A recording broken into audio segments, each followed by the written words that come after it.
कुछ कहानियां ना ऐसी होती हैं जो हमें यकीन दिलाती हैं कि महानता वो किसी ऊंचे खानदान में जन्म लेने या अच्छे हालातों की मोहताज नहीं होती। वो तो सोच और कर्मों से बनती है।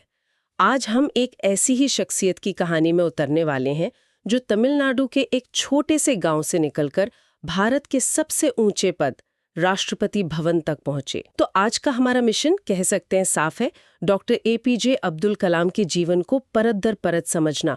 और इसके लिए हमारा सोर्स है उनकी जीवनी द विंग्स ऑफ विजन। हम सिर्फ उनकी उपलब्धियों की एक लिस्ट नहीं दोहराएंगे, बल्कि उन पलों को खोजेंगे जहां उनके चरित्र की असल परीक्षा हुई और जहां से वो सीखें निकली जो आज भी हमारे काम आ सकती हैं। और ये कहानी मतलब आज के दौर में शायद और भी ज्यादा जरूरी हो जाती है। हम सब एक ऐसी दुनिया में जी रहे हैं जहां सफलता को बहुत बड़ा चढ़ा कर दिखाया जाता है और असफलता को छुपाया जाता है। डॉक्टर कलाम की यात्रा इसका ठीक उल्टा है। यह हमें दिखाती कि कैसे जिज्ञासा, जिद की हद तक मेहनत और सबसे जरूरी असफलताओं को गले लगाने की हिम्मत किसी भी आम इंसान को असाधारण बना सकती है। यह सिर्फ एक इंसान की कहानी नहीं है, ये उम्मीद का एक जीता जागता सबूत है। बिल्कुल सही कहा। तो चलिए कहानी को बिल्कुल शुरू से शुरू करते हैं। 15 अक्टूबर 1931, रामेश्वरम। ये वो जगह है जिसे हम एक तीर्थ की तरह जानते हैं, लेकिन उस वक्त ये एक छोटा शांत कस्बा था। उनका परिवार बहुत ही साधारण था। पिता जैनुलाब्दीन न कोई बड़े जमींदार थे, न कोई कारोबारी। वो अपनी नाव से तीर्थयात्रियों को धनुषकोडी तक ले जाकर परिवार का गुजारा करते थे। और उनकी माँ आशियम्मा, उनके बारे में तो कहा जाता है कि उनके घर से कोई मेहमान कभी भूखा नहीं लौटा, चाहे घर में खुद के लिए कम ही क्यों ना हो। मतलब घर में पैसों की तंगी तो थी, लेकिन माहौल प्यार और संस्कारों से भरा हुआ था। और इसी माहौल में हमें उनके बचपन की वो कहानी मिलती है जो शायद हम सब ने सुनी है, पर उसकी गहराई पर कम ही ध्यान दिया है। घर चलाने में मदद करने के लिए वो पढ़ाई के साथ साथ सुबह 4 बजे उठकर अखबार बांटा करते थे। सोचिए, एक छोटा सा बच्चा सुबह के अंधेरे में निकल पड़ता है ताकि परिवार की कुछ मदद हो सके। यहीं से उन्होंने शायद अपना पहला और सबसे बड़ा सबक सीखा था। कोई काम छोटा नहीं होता, बस सोच छोटी होती है। और ये अनुभव, ये उनके पूरे व्यक्तित्व की नींव है। देखिए, सिर्फ मेहनत करने की कहानी नहीं है, ये जमीनी हकीकत से जुड़ने की कहानी है। जब आप इतनी कम उम्र में जिम्मेदारी उठाते हैं तो आप दो चीजें सीखते हैं। एक, पैसे की कीमत, और दूसरा, इंसानियत का सम्मान। यही वजह है कि जब वो भारत के राष्ट्रपति बने तब भी उनमें वो विनम्रता और सादगी बनी रही।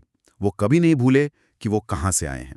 ये अखबार बांटने का अनुभव सिर्फ एक नौकरी नहीं थी, ये असल दुनिया की पहली पाठशाला थी जिसने उन्हें उन लोगों से जोड़ा जिनकी सेवा के लिए उन्होंने अपनी पूरी जिंदगी लगा दी। और शायद यही जमीनी समझ उन्हें सिर्फ एक किताबी छात्र बनने से आगे ले गई। वे पढ़ाई में हमेशा से तेज थे, इसमें कोई शक नहीं, लेकिन उनकी असली ताकत थी सीखने की कभी न खत्म होने वाली भूख। उन्होंने पहले भौतिकी यानी फिजिक्स में ग्रेजुएशन किया, लेकिन उनका दिल तो वो कहीं और ही था। वो आसमान के रहस्यों, उड़ते हुए जहाजों और उड़ान के विज्ञान से मोहित थे। जुनून। हाँ, और यही जुनून उन्हें खींचकर ले गया मद्रास इंस्टीट्यूट ऑफ टेक्नोलॉजी यानी MIT, जहां उन्होंने एरोस्पेस इंजीनियरिंग में दाखिला लिया। लेकिन ये सफर कोई फूलों की सेज नहीं था।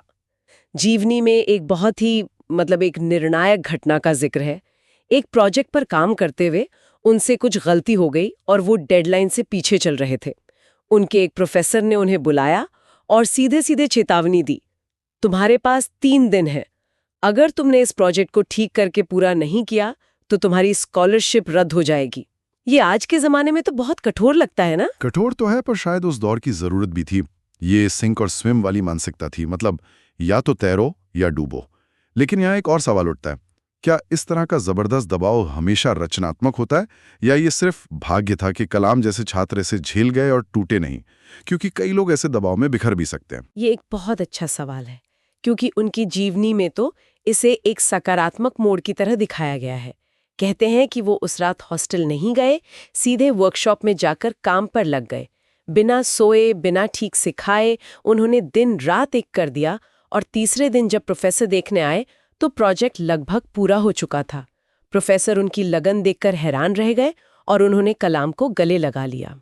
और यहाँ जो बात फैसिनेट करती है वो ये है कि ये सिर्फ एक अकादमिक परीक्षा नहीं थी, ये उनके आत्मविश्वास और दबाव में शांत रहकर काम करने की क्षमता की परीक्षा थी। यहां उन्होंने सीखा कि सीमाएं तोड़ने के लिए असाधारण मेहनत लगती है और जुनून सिर्फ सोचने से नहीं बल्कि उसे पूरा करने के लिए जी जान लगा देने से साबित होता है। यह घटना सिर्फ एक डिग्री हासिल करने के बारे में नहीं थी, ये खुद को ये साबित करने के बारे में थी कि हाँ, मैं ये कर सकता हूं। और उन्होंने खुद को बार बार साबित किया। पढ़ाई पूरी करने के बाद वे पहले DRDO यानी रक्षा अनुसंधान और विकास संगठन और फिर इसरो यानी भारतीय अंतरिक्ष अनुसंधान संगठन से जुड़े। इसरो में उन्हें एक बहुत बड़ी जिम्मेदारी मिली, भारत के पहले स्वदेशी सैटेलाइट लॉन्च व्हीकल SLV-3 के प्रोजेक्ट डायरेक्टर की। ये एक ऐसा रॉकेट था जो भारत को अपने सैटेलाइट्स खुद लॉन्च करने की क्षमता देने वाला था। बहुत बड़ी जिम्मेदारी थी ये। बहुत बड़ी। टीम ने सालों तक मेहनत की और फिर 1979 में वो दिन आया। पहले लॉन्च की तैयारी पूरी थी, देश भर की निगाहें श्रीहरिकोटा पर टिकी थी। काउंटडाउन शुरू हुआ और लॉन्च के कुछ ही मिनटों बाद रॉकेट कंट्रोल से बाहर होकर बंगाल की खाड़ी में जा गिरा। मिशन फेल हो गया। चारों तरफ मायूसी छा गई। मीडिया ने कड़ी आलोचना की। डॉक्टर कलाम के लिए ये एक दिल तोड़ने वाला पल था। उन्होंने अपनी जीवनी में लिखा है कि उन्हें लगा जैसे उनका सपना समंदर में डूब गया है। लेकिन तभी वो हुआ जिसने भारतीय विज्ञान के इतिहास को बदल दिया। उस वक्त इसरो के चेयरमैन थे प्रोफेसर सतीश धवन। उन्होंने प्रेस कॉन्फ्रेंस बुलाई। सब सोचते थे कि वो कलाम और उनकी टीम पर सारा दोष डालेंगे, लेकिन प्रोफेसर धवन ने माइक लिया और कहा, ये मिशन हमारी टीम की कड़ी मेहनत के बावजूद असफल रहा है। मैं इस असफलता की पूरी जिम्मेदारी लेता हूं। उन्होंने एक शब्द भी अपनी टीम के खिलाफ नहीं कहा। इसके बाद वो कलाम के पास गए और बोले, चिंता मत करो, अगली बार हम जरूर सफल होंगे। ये सिर्फ टीम बचाने की बात नहीं थी। प्रोफेसर धवन ने कलाम को वो सिखाया जो कोई किताब नहीं सिखा सकती। उन्होंने सिखाया कि विफलता एक डेटा पॉइंट है, व्यक्तिगत कलंक नहीं। लीडरशिप का मतलब सिर्फ सफलता का श्रेय लेना नहीं होता, बल्कि असफलता की ढाल बनना होता है। बिल्कुल। इसी एक घटना ने कलाम के अंदर की लीडर को जन्म दिया। उन्होंने सीखा कि जब आप बड़े लक्ष्य रखते हैं तो असफलता वो प्रक्रिया का एक हिस्सा होती है, अंत नहीं। में स्थापित कर दिया। भारत दुनिया के उन चुनिंदा देशों में शामिल हो गया जिनके पास अपनी सैटेलाइट लॉन्च करने की तकनीक थी। जिस प्रेस कॉन्फ्रेंस में प्रोफेसर धवन ने असफलता की जिम्मेदारी ली थी, इस बार उन्होंने कलाम से कहा, आज तुम प्रेस कॉन्फ्रेंस को संबोधित करोगे। और अगर हम इस सीख को बड़े परिप्रेक्ष्य में देखें तो इसी मानसिकता ने बाद में कलाम को पोखरण जैसे जोखिम भरे प्रोजेक्ट्स को बिना डरे लीड करने की हिम्मत दी। SLV-3 की विफलता में सिर्फ एक रॉकेट गिरा था, लेकिन 1998 के परमाणु परीक्षण में विफलता का मतलब एक अंतर्राष्ट्रीय संकट हो सकता था। वो निडरता, वो रिस्क लेने की क्षमता, उसकी नींव प्रोफेसर धवन के उस एक वाक्य में रखी गई थी, मैं जिम्मेदारी लेता हूं। इसी के बाद डॉक्टर कलाम ने भारत के मिसाइल कार्यक्रम को एक नई दिशा दी। उन्हें integrated guided missile development program का प्रमुख बनाया गया। उनके नेतृत्व में अग्नि और पृथ्वी जैसी मिसाइलें बनी, जिसने भारत की रक्षा क्षमताओं को पूरी तरह बदल दिया। और इन्हीं योगदानों की वजह से देश ने उन्हें एक नाम दिया, missile man of India. Missile man. मुझे जो बात हमेशा सबसे ज्यादा हैरान करती है वो है ये विरोधाभास। एक तरफ वो अग्नि जैसी मिसाइलें बना रहे हैं, देश को एक परमाणु शक्ति बनाने में अहम भूमिका निभा रहे हैं, और दूसरी तरफ वही इंसान व्यक्तिगत जीवन में इतना सरल है। वो वीणा बजाते थे, कविताएं लिखते थे, सादे कपड़े पहनते थे और हमेशा खुद को एक शिक्षक ही मानते रहे।